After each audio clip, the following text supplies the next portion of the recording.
Hai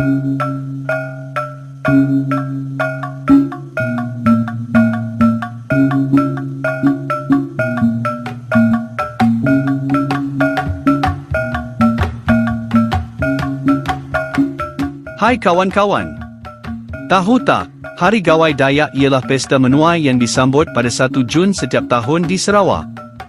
Perayaan ini merupakan tanda kesyukuran atas hasil padi yang diperoleh. Selain itu, perayaan ini merupakan masa untuk berkumpul bersama keluarga. Bila semua ahli keluarga sudah berkumpul, mereka akan makan makanan tradisional yang sedap bersama-sama. Selain itu, mereka juga akan memakai pakaian tradisional yang cantik dan unik. Sambutan ini memang sangat meriah.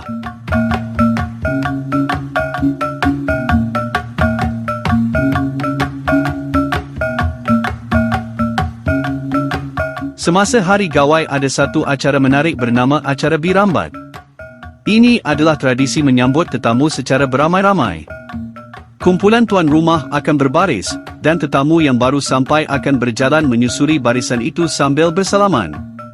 Tetamu akan diberi minuman selamat datang sebagai tanda hormat.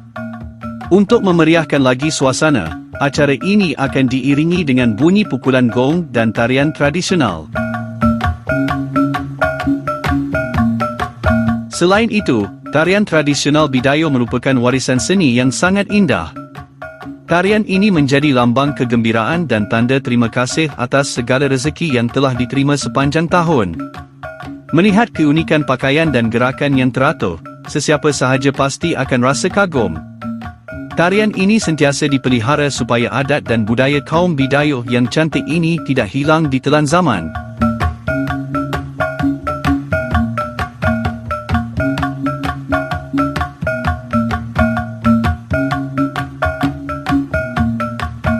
Semasa Hari Gawai, hidangan yang disediakan memang meriah.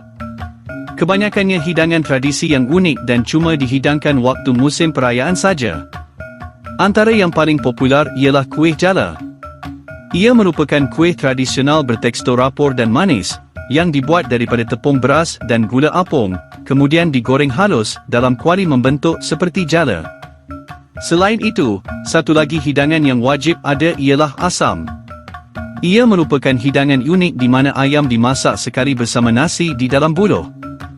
Bila digaul sebati dengan rempah dan dibakar menggunakan api kayu yang membara, ia menaikkan lagi aroma buluh yang cukup memikat selera.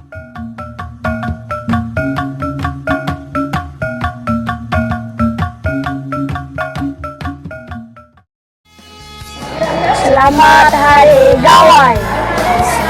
Selamat Hari Gawai. Selamat Hari Gawai. Selamat Hari Gawai.